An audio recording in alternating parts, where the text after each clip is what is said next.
तो नमस्कार दोस्तों, कैसे हैं आप। स्वागत करता हूं मेरे YouTube चैनल पर। और एम्स के प्रीवियस ईयर जो इमेज बेस्ड अपना जो सीरीज़ चल रहा है उसमें आज मैं आपके लिए image plus video based question series में आपके लिए लेकर आया हूं। सबसे पहले थैंक यू सो मच जिन लोगों ने शेयर किया है उनके नर्सिंग व्हाट्सएप ग्रुप पे, व्हाट्सएप स्टेटस पे, फेसबुक पे, जहाँ कहीं पे भी उन्होंने शेयर किया उनके लिए तहे दिल से धन्यवाद, शुक्रिया। और चलिए आज शुरुआत करते हैं। नवीन है मेरा नाम और आज के पहले आपको मैं एक वीडियो दिखा रहा हूँ, उस वीडियो को आपको देखना है। तो अब मैं आपके सामने ये वीडियो चला रहा हूँ, ये वीडियो आपको देखना है और पहचानना है कि इसमें कौन सा प्रोसीजर परफॉर्म हो रहा है। देखिए इस वीडियो को।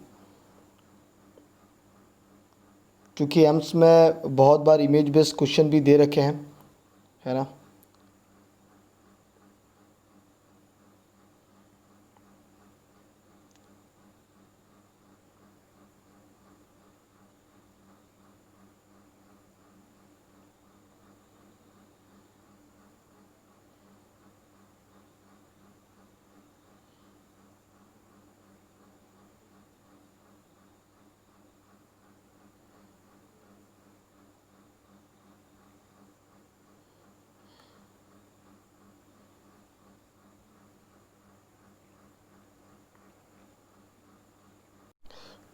तो आपने देख लिया यहाँ पे कौन सा प्रोसीजर हो रहा है।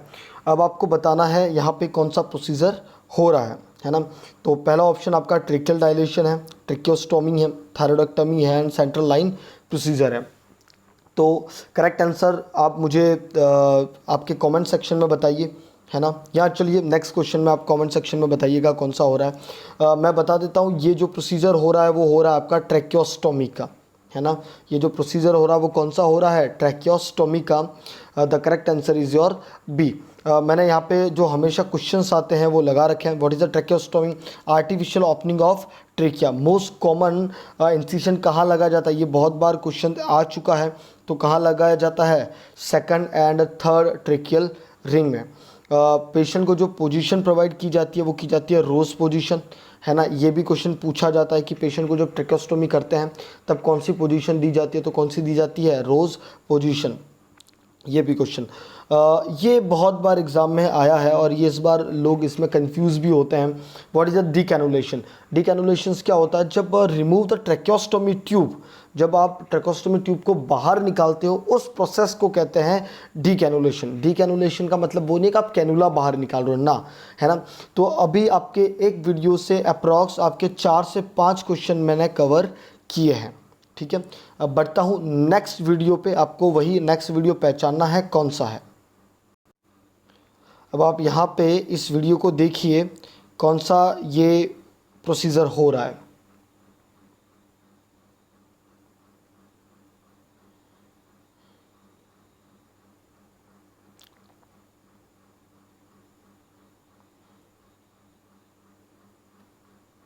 ओके आपने देख, तो क्वेश्चन देखिए, आइडेंटिफाई द प्रोसीजर नेम। ये कौन सा प्रोसीजर है, क्या एनजी ट्यूब इंसर्शंस है, क्या ओरोगैस्ट्रिक ट्यूब इंसर्शन है, क्या सक्शनिंग हो रहा था या नेजल इरिगेशन हो रहा था। तो आप वहाँ पे देखना एक ट्यूब थी जिसको कहाँ से इंसर्ट किया जा रहा था, नोज से। अगर आप नोज से ट्यूब इंसर्शन कर रहे हो गैस्ट्रिक के, that is a nasogastric insertion, tube insertion. यही अगर माउथ से करते हैं तो आप उसी को बोलते हैं ओरोगैस्ट्रिक ट्यूब इंसर्शन। तो हमारा करेक्ट आंसर क्या चल जाएगा, A. The correct answer is A, ठीक है। ये मैंने थोड़ा सा और इमेज डाल रखी है, आप यहाँ पे देख लीजिएगा, है ना। यहाँ पे NG tube insertion till the stomach मैंने बता रखा है। अब आपको सेम नेक्स्ट आपको वीडियो पहचाना और इसका आंसर आपको मुझे कमेंट सेक्शन में देना है, ठीक है। तो यहाँ पे आपको ये वीडियो देखना है ना। बहुत बार एग्ज़ाम में ये जो ऊपर इंस्ट्रूमेंट लग रखा है उस इमेज को भी डाल के क्वेश्चन पूछा गया है ना। तो आपने इस वीडियो को देख लिया, अब आपको बताना है कि ये कौन सा वीडियो है, ठीक है। तो identify the procedure name, manual compression हो रहा है, CPR हो रहा है, डिफिब्रिलेशन हो रहा है, या इनमें से कुछ भी नहीं हो रहा है। तो इसका आंसर आप मुझे कमेंट सेक्शन में कमेंट में दीजिएगा, है ना। जो लोग आज अच्छा लगा, बहुत सारे लोगों ने कमेंट सेक्शन में उसका आंसर बताया। उसका आंसर था रसल ट्रैक्शन, है ना। जो मैंने क्वेश्चन पूछा था इसके प्रीवियस वीडियो में, पार्ट 2 ऑफ एम्स सीरीज़ में, उसमें उसका जो आंसर था वो था रसल ट्रैक्शन। अभी आपको ये क्वेश्चंस देखना और इसका आंसर मुझे कमेंट सेक्शन में दीजिएगा, ठीक है। नाउ अब इमेजेस आपके सामने एक तैयार है। Identify the picture given below. ये जो आपको पिक्चर दिख रही है ये वाली कौन सी पिक्चर है, इसमें क्या हो रहा है? क्या ये डिजिटल थर्मामीटर की है? क्या ये जॉइंडिस मीटर है? क्या ये यूरोमीटर है? क्या ये ग्लूकोमीटर है? तो आपको पहचानना ये, तो बताइए, समय दे रहा हूँ मैं आपको। चलिए तो बढ़ते हैं आंसर में। ये जो है आपका जॉइंडिस मीटर है, ठीक है। B is the correct answer, that is your jaundice meter. मैंने एक और इमेज इसमें डाल रखी है। नाउ एक रेडियोलॉजी की आपको रिपोर्ट दिख रही है यहाँ पे। ये क्या है? मतलब ये पीटी स्कैन है, कैट स्कैन है, यूएसजी किडनी यूरेटर ब्लैडर है, या इंट्रावेनस पाइलोग्राम है, या आईवीपी, जिसको शॉर्ट फॉर्म में क्या बोलते हैं, आईवीपी। तो आपको ये इमेज देखनी है और बताना है ये क्या है, ठीक है। तो ये जो है वो है आपका IVP, that is the intravenous pyelogram. ये यूज़ किया जाता है X-ray with dye to show the kidney and urinary tract को देखने के लिए हम आईवीपी का यूज़ करते हैं। नेक्स्ट बढ़ता हूँ इमेज में। ये आपके सामने जो सीरीज दे रखी है वो सीरीज किसकी है? क्या ये आई इरिगेशन में हेल्प होता है, करते हैं? क्या हम ईयर इरिगेशन में करते हैं? क्या नोज? क्या ब्लैडर? तो आप इसको देखिएगा, इसको अच्छे से पहचान लीजिएगा, है ना। ये एग्ज़ाम में 1-2 बार पूछा गया है। ये है आपका करेक्ट आंसर जो ये है, that is B, year irrigations के लिए यूज़ करते हैं, ठीक है। ईयर इरिगेशन के लिए यूज़ करते हैं। और यहाँ पे मैं आपके लिए बहुत इंपॉर्टेंट, जो लोग बहुत ज़्यादा कंफ्यूज होते हैं, बहुत बार ये क्वेश्चन पूछा जाता है कि ईयर पिन्ना को कैसे होल्ड करना है ना। तो आप इस चीज़ को रट लीजिएगा। अगर बच्चा 3 साल से छोटा है तो सबसे पहले उसके ईयर पिन्ना को डाउनवर्ड करते हैं, देन बैकवर्ड करते हैं। लेकिन अगर बच्चा 3 साल से ज़्यादा है, अब 3 साल से ज़्यादा उसमें अडल्ट भी आ गया, आपका एडोलेसेंस भी आ गया, मतलब 3 साल से ज़्यादा जितने भी हैं उनके लिए हम अपवर्ड एंड बैकवर्ड करते हैं। अगर बच्चा 3 साल का भी है तब भी उसको अडल्ट ही माना जाएगा, ठीक है। उसको क्या माना जाएगा? अडल्ट। और उसमें क्या ईयर पिन्ना को करना होगा? Upward and backward. ये हम ईयर पिन्ना को करते क्या? ताकि जो आपकी ऑडिटरी कैनाल है वो सीधी हो जाए, स्ट्रैटनन हो जाए, है ना। इस वजह से हम उसको अप एंड डाउन करते हैं, अप एंड बैक करते हैं। आपको जो यहाँ पे ये दोनों क्वेश्चंस बहुत बार पेपर में आ चुके हैं, लोग बहुत ज़्यादा कंफ्यूज होते हैं, है ना। आपको गार्ड बांध के चलनी है कि जो लेस देन 3 ईयर है उनके ईयर पिन्ना को डाउनवर्ड और बैकवर्ड करना है। बाकी 3 साल से या 3 से ज़्यादा, चाहे वो अडल्ट हो, एडोलेसेंस हो, कोई भी हो, उनको आपको अपवर्ड और बैकवर्ड ही ईयर पिन्ना को पुल करना है, ठीक है। Next question. ये क्वेश्चन बताइए ये कौन सा सिंड्रोम है ना। आपको यहाँ पे 2 इमेज मैंने बता रखी है, एक कार्टून इमेज है, एक रियल इमेज है ना। तो आपको बताना है कि इसमें से कौन सा सिंड्रोम बता रखा है ना। डाउन सिंड्रोम है, क्या गोल्डन हर्ट सिंड्रोम है, टर्नर सिंड्रोम है, या ग्रोथ रिटार्डेशन है, ठीक है। अगर आप मेरे रेगुलर वीडियो को देख रहे हैं तो आप इसका आराम से आंसर दे पाएंगे, क्योंकि मैंने मेरे लेक्चर्स में डाउन सिंड्रोम की इमेज डाल रखी है। टर्नर सिंड्रोम मैं बता चुका हूँ।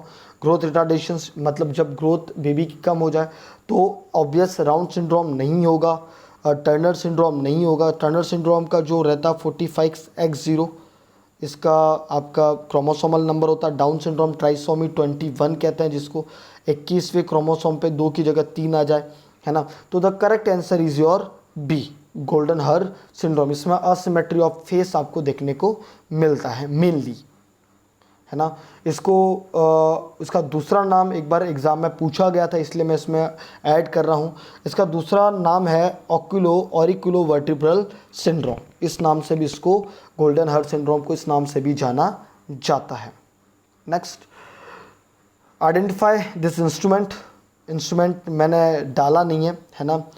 मैं इसका आंसर आपको बता रहा हूँ। ये इमेज आपको देखनी है, आपको मैं होमवर्क दे रहा हूँ, है ना। ये इमेज मैंने डाली नहीं है, मैं ये आपको मैं घर के लिए होमवर्क दे रहा हूँ, आपको ये इमेज ढूंढनी है। आंसर मैं दे चुका हूँ, correct answer is your B, external ventricular drainage system जो है, और ये इमेज आपको देखनी है गूगल पे सर्च करके, ठीक है। नेक्स्ट क्वेश्चन आप देखिए ये क्या है, which article shows in pictures, क्या ये हेल्ड फिटल मॉनिटर है, क्या इंफ्रारेड फिटल मॉनिटर है, क्या मसाज हीटर है, क्या नर्व स्टूमुलेटर है। तो आप यहाँ पे देखिएगा ये एक तरीके का प्रॉब है ना। इस प्रॉब में अगर आप यहाँ पे भी देखेंगे तो आपको कुछ वैल्यू दिखाई होगी जो फिटल मॉनिटर की होती है, और इसको आप आराम से हाथ में होल्ड कर पा रहे हैं, इस वजह से ये क्या है, hand held fetal monitor. The correct answer is A, ठीक है। किस में यूज़ किया जाता है, to detect the fetal heart rate. Early to early कब किया जाता है, ये ओबीजी का क्वेश्चन है ना। अर्ली टू अर्ली इसको 8 से 10 वीक में, सॉरी डॉपलर से करना है तो 8 से 10 वीक में आप एफएचएस साउंड कर पाएंगे। लेकिन अगर आप नॉर्मल स्टेथोस्कोप या फिटोस्कोप, नॉर्मल स्टेथोस्कोप या फिटोस्कोप से कर रहे हैं तो आप 16 से 20 वीक में इसको सुन पाएंगे। क्लियर है, ये दोनों क्वेश्चंस पिनार्ड फिटोस्कोप से या नॉर्मल जो अपना स्टेथोस्कोप होता है उससे आप एफएचएस सुनना चाह रहे हो तो 16 से 20 वीक में आप हर्ट या हियर्ट सुन पाते हैं, और डॉपलर से आप सुन पाते हैं 8 से लेके 10 वीक में, है ना। ये आपके 2-4 क्वेश्चन और अंदर के अंदर क्लियर होंगे। नाउ ओके, यहाँ से बहुत ज़्यादा क्वेश्चन आते हैं। आप ये देखिए, अगर एम्स का पेपर लिख रहे हैं आप तो आप देख लीजिएगा, इसमें से हमेशा एक क्वेश्चन आता है, घुमा के आता है, इधर ये आ जाता है ना। मैंने जितनी बार भी पेपर दिया है तो मैंने इस क्वेश्चंस को दिया है, देखा है ना। क्या है ये, ओके, आइडेंटिफाई द प्रोसीजर। कौन सी इमेज दे रखी है, तो क्या ये नॉन रिब्रीदर मास्क है, क्या पार्शियली रिब्रीदर मास्क है, पार्शियल रिब्रीदर मास्क है, वेंचुरी मास्क है, या सीपैप है। तो यहाँ पे मैंने 6 कलर कोडिंग दे रखी है, यहाँ पे आप देखिएगा। तो ये जो है that is your venturi mask, the very very very very important. अगर आप एग्ज़ाम लिखने जा रहे हैं तो वेंचुरी मास्क को आप देख के ही जाइएगा, है ना। ये बहुत ज़्यादा इंपॉर्टेंट है। लेकिन फिर भी जो क्वेश्चन एग्ज़ाम में आए हुए हैं मैंने इसके लिए एक और स्लाइड प्रिपेयर की है, ठीक है। तो यहाँ पे आप देखिएगा, इसको एयर एंटरटेनमेंट मास्क भी कहते हैं, एंड एयर एंटरटेनमेंट मास्क। ये मेनली जो सीओपीडी वाले पेशेंट होते हैं उनमें यूज़ की जाती है, या तो एरियोसोल मास्क यूज़ करते हैं या वेंचुरी मास्क यूज़ करते हैं, but most first priority COPD के लिए हम वेंचुरी मास्क ही यूज़ करते हैं। ये क्यों यूज़ करते हैं, क्योंकि एक्यूरेट ऑक्सीजन प्रोवाइड करता है, that's a very very important. ऐसी कौन सी डिवाइस है ऑक्सीजन की जो एक्यूरेट ऑक्सीजन प्रोवाइड करती है, तो कौन सी है आपकी वेंचुरी मास्क। किस प्रिंसिपल पे काम करती है, तो बर्नौली प्रिंसिपल पे काम करती है। इसमें 6 कलर की कलर कोडिंग होती है, और ये हमेशा इनमें से एक क्वेश्चन ऑलवेज पूछा जाता है ना। एक क्वेश्चन तो ये सीओपीडी वाला पूछा जाता है, एक क्वेश्चन इसका अदर नेम क्या है वो पूछा जाता है, और बाकी क्वेश्चन आपको इसमें से पूछा जाता है।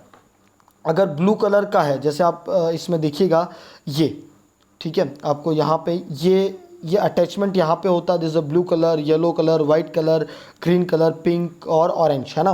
तो ये 6 कलर हैं इसके जो ये यहाँ पे अटैच होते हैं। तो इनमें से कितनी ऑक्सीजन का फ्लो होता है, कितनी परसेंटेज ऑक्सीजन जाती है, ये क्वेश्चन पूछा जाता है ना। तो अगर ब्लू कलर है, देखो ये थोड़ा सा टेक्निकल एरर है, आप समझ सकते हैं इस चीज़ को। ब्लू कलर है तो 24% ऑक्सीजन जाएगी, और कितने लीटर जाएगी, 2 लीटर। वाइट कलर है तो 28% ऑक्सीजन जाएगी और 4 लीटर पर मिनट जाएगी। ऑरेंज कलर है तो 31%, 6 लीटर। येलो कलर है तो 35%, रेड कलर है तो 40%, और ग्रीन कलर है तो 60%, और हाईएस्ट जाएगी 15 लीटर पर मिनट। देखो ये क्वेश्चन पूछे जा चुके हैं बहुत बार, वाइट कलर का पूछा जा चुका है, रेड कलर का पूछा जा चुका है ना। तो आपको बस ये कलर कोडिंग याद रखना है ना। अगर आप ट्रिक जैसे मेरे से पूछे तो मैंने तो ये बनाई थी BWOYRG, है ना। ये मैंने इसकी ट्रिक बना रखी थी, तो मुझे इसके तरीके से याद था। बाकी आप इसको याद कर सकते हैं 24, 28, 31, 35, 40, 60, और 2, 4, 6, 8, 10 और 15, ये वैल्यू आपको याद हो जाएगी। बस आपको ये कलर याद रखना है ना। तो बढ़ता हूँ मैं अपने नेक्स्ट क्वेश्चन पे। बताइए क्या हो रहा है, ये क्या है। इमेज जो दे रखी है वो किसकी है, ये वाली, क्या अमोनिया ह्यूमिडिफाइड है, क्या कार्बन डाइऑक्सीजन ऑक्साइड ह्यूमिडिफाइड है, क्या ऑक्सीजन ह्यूमिडिफायर और क्या नाइट्रोजन। तो अगर आपने हॉस्पिटल में काम किया है थोड़ा भी तो आप इसका आंखें बंद करके बता देंगे दिस ऑक्सीजन ह्यूमिडिफायर, है ना। ये जो दे रखा है that is your oxygen humidifier. Now oxygen humidified क्या काम आता है, टू ह्यूमिडिफाइड द ऑक्सीजन, जो ऑक्सीजन आप पहुंचाते हो वो उस ऑक्सीजन को ह्यूमिडिफाइड करने का काम करता है। और ह्यूमिडिफाइड करने की ज़रूरत क्यों पड़ी, to reduce the sensation of dryness and irritation. भाई अगर ह्यूमिडिफाइड एयर नहीं जाएगी, अगर आप ड्राई एयर भेजोगे तो अपर एयरवे में इरिटेशन होगा, वहाँ पर ड्राइनेस होगी। इस वजह से हम कैसी एयर देते हैं, ह्यूमिडिफायर, ठीक है। नाउ आप इसको देखिए, कौन सा इंस्ट्रूमेंट है, क्या ऑप्थेल्मोस्कोप है, स्लिट लैम्प है, ऑटोस्कोप है, गोनियोस्कोप है। तो ये है आपका स्लिट लैम्प इंस्ट्रूमेंट है ना। This is a slit lamp. ये एंटीरियर और पोस्टीरियर सेगमेंट ऑफ आई को देखने के लिए, विजुलाइज करने के लिए काम में लिया जाता है।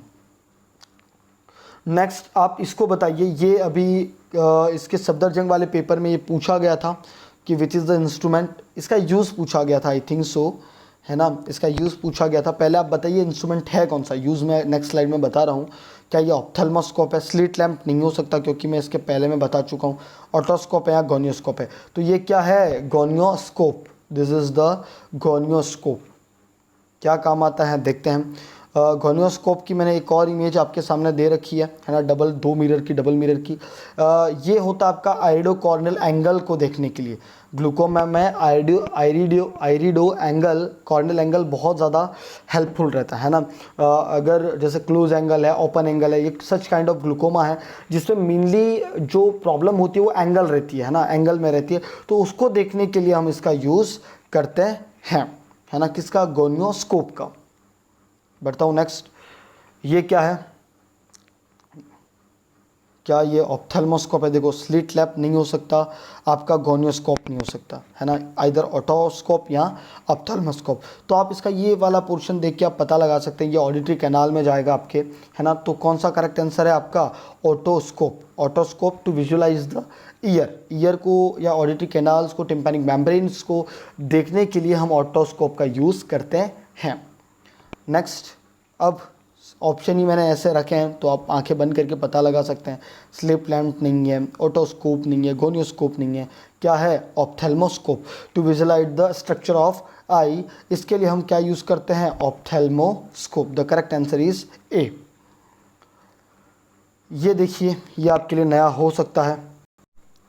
तो ये कौन सी इमेज है शोइंग, जो नीचे आपके यहाँ पे दिख रही है, क्या ये नी सीपीएम मशीन है, क्या पेडल पल्स मॉनिटर है, क्या ब्रांड ट्रैक्शन है, क्या डीवीटी पंप है। अच्छा, डीवीटी पंप तो आप भूलेंगे नहीं क्योंकि हर बार एग्जाम में ये पूछी जाती है डीवीटी पंप का।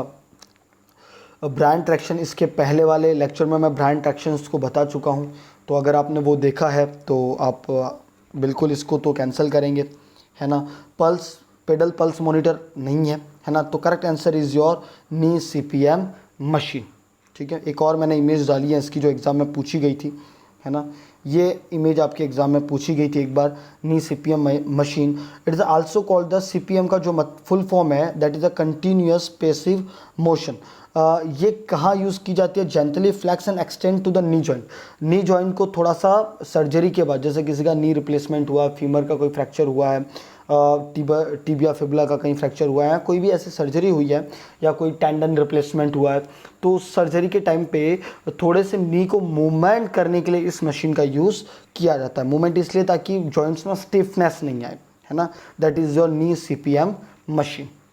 नेक्स्ट बढ़ता हूँ, ये क्या है, कौन सा प्रोसीजर हो रहा है, क्या ब्लड प्रेशर मॉनिटरिंग हो रही है, नहीं भाई साहब, ब्लड प्रेशर ऐसे मॉनिटर नहीं होता। क्या ये कोई कार्डियक मॉनिटर है, नहीं, यहाँ पे तो सर है तो कार्डियक मॉनिटर नहीं हो सकता, ठीक है। सीएसएफ प्रेशर मॉनिटरिंग बिल्कुल हो सकती है, बट ये जो है ये है आपका आईसीपी मॉनिटरिंग डिवाइस। आपको ये दोनों में कन्फ्यूज़न हो सकता है, लेकिन यहाँ पे इंट्राक्रैनियल प्रेशर का मॉनिटरिंग हो रहा है और इस डिवाइस जो है that is ICP monitoring device, है ना। ICP monitoring device, pressure of skull, specially intraventricular जो कैथेटर होता है दैट इज़ अच्छा, ये क्वेश्चन बहुत बार एग्जाम में पूछा गया था कि सबसे मोस्ट एक्यूरेट मेथड, भाई प्रेशर चेक करने का मोस्ट एक्यूरेट मेथड कौन सा है? इंट्रावेंट्रिकुलर कैथेटर, है ना। ये मोस्ट, इससे भी आप आईसीपी को मेज़र कर सकते हैं, लेकिन मोस्ट कॉमन और मोस्ट कॉमन नहीं, मोस्ट एक्यूरेट आपका इंट्रावेंट्रिकुलर कैथेटर इंसर्शन से पता लगाते हैं कितना आईसीपी है। Now thank you so much दोस्तों, आपने अगर ये मेरा वीडियो अभी तक पूरा देख रहे हैं तो thank you so much for complete watching my video. Share और सब्सक्राइब ज़रूर करें, है ना। और जिन लोगों ने अपने व्हाट्सएप स्टेटस पे, फेसबुक पे शेयर किया है उनके लिए बिग थैंक यू, है ना, बिग थैंक यू। और अगर आप मुझसे जुड़ना चाह रहे हैं तो आप मुझसे जुड़ सकते हैं फेसबुक पे एंकर नवीन पंचाल के नाम से। व्हाट्सअप पे जुड़ना चाह रहे हैं तो मैंने अपने व्हाट्सअप के नंबर यहाँ पे डाल रखे हैं 9887112872। वहाँ पे आप मुझसे जुड़ सकते हैं। आप अपना कोई टॉपिक पढ़ना चाह रहे हैं तो आप मुझे व्हाट्सअप पे डायरेक्ट कमेंट कर सकते हैं। इंस्टा पे भी मैं हूँ एंकर नवीन पंचाल के नाम से ही। ट्विटर हैंडल एंकर नवीन के नाम से है। आप मेरे से वहाँ जुड़िए और अपनी जो भी टॉपिक्स हैं, आप क्या पढ़ना चाह रहे हैं कमेंट सेक्शन में बता सकते हैं, लेकिन हाँ शेयर ज़रूर करिए। आपसे जितना पॉसिबल है, आपके लिए 2 मिनट लगेंगे शेयर करने में कि भाई व्हाट्सएप पे, स्टेटस पे, जहाँ पे भी, ठीक है। नवीन है मेरा नाम और मिलते हैं नेक्स्ट वीडियो पे। Thank you.